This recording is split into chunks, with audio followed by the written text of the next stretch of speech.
Hi, it's Lily here. As a dog trainer, dog parents often ask me, what treats do you recommend? Or they tell me, my dog isn't really interested in food. Or when we're outside, my dog doesn't listen to me no matter how many treats I use.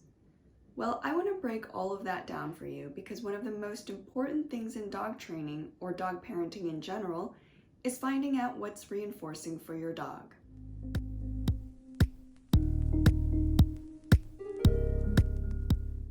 While there are many different kinds of positive reinforcers we can use in dog training, like play or access to the environment, in this video we're going to focus on food.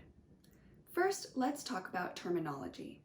You may ask me, why do we need to talk about terminology? Aren't rewards and reinforcers all the same? Well, not really. Let's take a look at the definition of a reward. A reward is something that's given in return for something, and it's intended to reinforce a desired response. But the key here is that until we see how that reward affects the behavior, we don't actually know if it's reinforcing. Does it actually increase the likelihood that the behavior will occur again? Let's take a look at the definition of a reinforcer. By definition, a reinforcer increases the likelihood that a behavior will occur again. While rewards are something that we, the observer, chooses, it's actually the dog, the learner, that determines whether the reward is actually reinforcing. Sometimes what we think of as a reward can actually be annoying or even punishing for the dog in certain situations. In this clip, the dog gives tongue flicks and turns their head away when the woman pets and kisses them on the nose. The dog's body language is showing us that the dog does not like what the woman is doing. Have you ever noticed whether your dog is less receptive to pets when they're outside versus inside the house? Or has your dog ever ignored a food when they're outside that they happily would have eaten during training sessions inside the home? These are examples of how the environment changes the effectiveness of a reinforcer, which I'll cover later in this video. So the two takeaways that I want you to have after digging into the terminology are: 1. When we are using reinforcers, we are increasing the likelihood that a behavior will occur again. And 2, the dog is the one that determines whether something is actually reinforcing. Not you, not me, the dog. Now let's talk about why we use food reinforcers. Food is usually very effective in dog training because it's a primary reinforcer. A primary reinforcer doesn't need any special experience or learning. It's unconditioned. Think biological needs like food and water. Food can activate a dog's seeking system and increase the levels of dopamine in the brain, which in turn helps the learner to retain information, increase the learning capacity, increase motivation, and can help to change their underlying emotional response. Food is also easy to use in repetitions, so you can practice a behavior multiple times in a short period of time. One of my favorite quotes from Kathy Sadeo, an applied animal behaviorist, a pioneer and veteran in the field, is, "People should learn how to be a skilled, generous, creative feeder. That is, they should understand and embrace the fact that their main role, if they want to be a great trainer, is to reinforce repeatedly any dog behaviors they want to see more of." Now that we've gone over the what and why of food reinforcers, let's talk about the how. How do we determine whether a food is actually reinforcing for a dog? Or how do we determine whether something is low, medium, or high value? We test it out. Start with a whole bunch of different types of foods and have fun with it. If you've ever watched those dog reviewing food videos on YouTube, that's exactly what we're going to do. More specifically, we're going to look at the body language and the behavior of our dogs to determine whether something is actually reinforcing for them. To check out a list of foods that are generally safe for dogs, check the link to my blog post in the description below.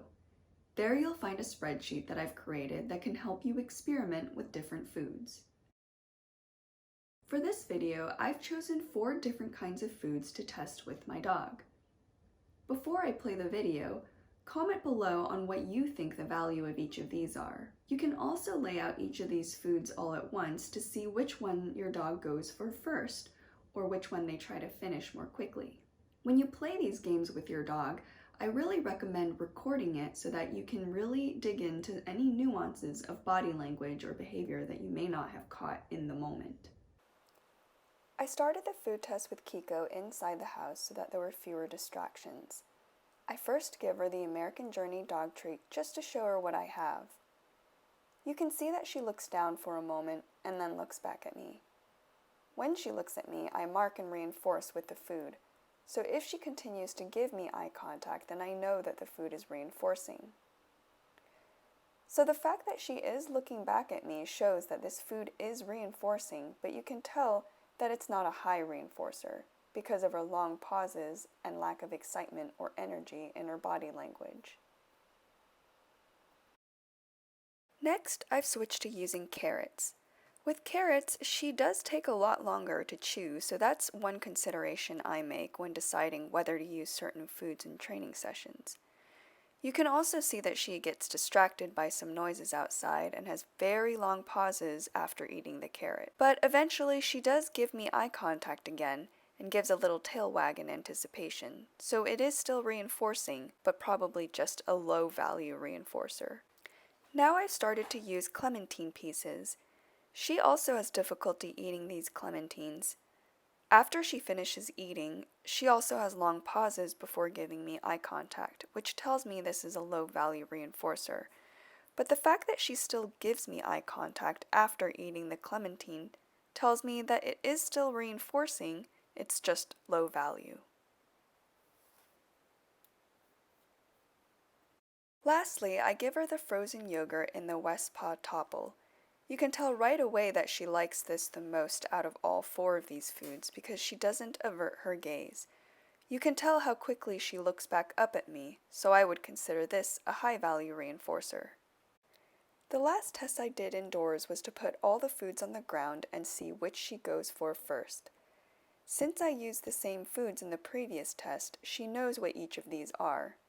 I put all the foods down, give her the weight cue, and then say, "Okay." As suspected, she goes for the frozen yogurt first. I take the frozen yogurt away, and then she goes for the carrot, dog treat, and clementine. As a side note, please do not take high-value food away from a dog unless you have trained behaviors that prevent resource guarding. I've worked with my dogs a lot to prevent resource guarding. In all other cases, I usually just let them finish their frozen treats, but for this video, I had to quicken the pace. So I do the same exercise with Patches, and again, he chooses the frozen yogurt first. Then he just goes down the line. For both dogs, it's clear which is the high-value reinforcer, but it's not as clear of the remaining foods which are low versus medium value. So I try the test outside in a little bit more of a distracting environment. On the backyard deck, I decided to use the food as a lure to see how eagerly Kiko follows the lure. First, I start with the dog treat. You can see that she eagerly follows the lure. You can also see that she does a paw lift, which might indicate she's unsure of this game. Or maybe it's because of the position I'm holding the food. Next, I move on to the carrot. You can see that she's just a bit slower to follow the lure than with the dog treat.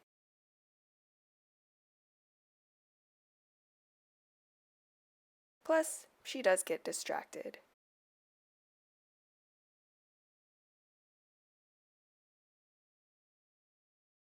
I then use the clementine, and I didn't do this for long because she was very reluctant.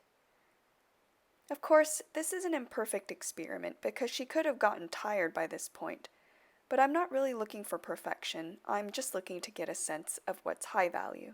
Finally, I break out the same frozen yogurt topples, and you can see how much more energy both Patches and Kiko have following me. Both of their tails are wagging a lot more than with the previous foods. They are both very excited. Now that you know how to determine whether a food is reinforcing and its value, There are other considerations to keep in mind when you decide on foods to use for training. The food needs to be easy to handle so that you can take treats out of a pouch and feed in rapid succession. It also has to be easy to eat so that your dog doesn't spend too much time trying to eat the food, which can disrupt the training flow and rate of reinforcement. To help with portion control and caloric intake, any food you use for training should be cut into pea-sized pieces. You can also save some of the calories that would be used for regular feeding to use for training instead, and make sure that what and how much you feed to your dog aligns with their nutrition and dietary needs. I personally love to use cooked meat like plain boiled chicken for training because it satisfies all of these things. Now that you've determined some foods you can use, let's talk about how the environment can change the effectiveness of that food as a reinforcer. As a general rule of thumb, the more difficult it is for your dog to perform the behavior, the higher the value of the reinforcer you should use. The main reason why I didn't say the more distractions there are in the environment, the higher the value of reinforcer to use, is because as your dog gets more practice in those distracting environments, the easier it is for your dog to perform that behavior, mainly because it has built up a reinforcement history. Once it becomes easier for your dog to perform that behavior, you can start to alternate between different value reinforcers. Here's a table that provides general guidance to help you get started with using different value foods in different situations. Remember that these are not strict rules. Trying to distinguish between when to use low and medium value food is less important than making sure to determine in which situations you need to use high value food. In fact, I often use medium and high value food exclusively for most training situations. And when I'm initially building a behavior that works against very strong instincts, like the desire to chase a bunny, I will use high value food. Now let's go back and talk about those two different situations I had mentioned at the beginning of the video, where dog parents tell me, my dog isn't interested in food, or my dog won't listen to me when we're outside, no matter how many treats I use. When our dogs aren't interested in food in general, there are a few things to check.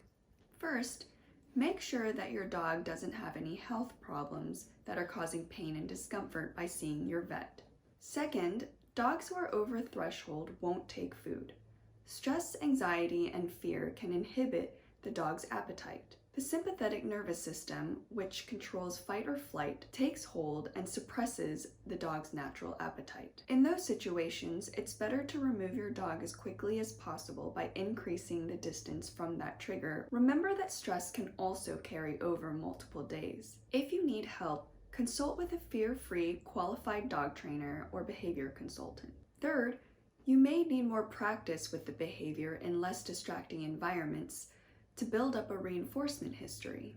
Fourth, check that the value of the reinforcer is higher than what's available in the environment. You might have to use other types of reinforcers that may be more reinforcing for your dog in that situation, like toys or access to the environment. Fifth, build a dog's motivation for food using enrichment, like playing find-it games or using food puzzles. In a future video, I'll cover the concept of contra-freeloading, which is a fascinating behavior observed in most animals. When animals are offered a choice between provided food and food that takes effort to obtain, the animals chose the food that required effort. Well, I'd love to hear what some of your dog's low, medium, or high value foods are. Comment below and tell me how it went. Did you learn anything new about your dog? In my next video, I will cover the other side of the spectrum, where dog parents tell me, my dog only does what I ask when I have treats. If you liked this content, hit the thumbs up and subscribe button to get notifications of my next video.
Bye!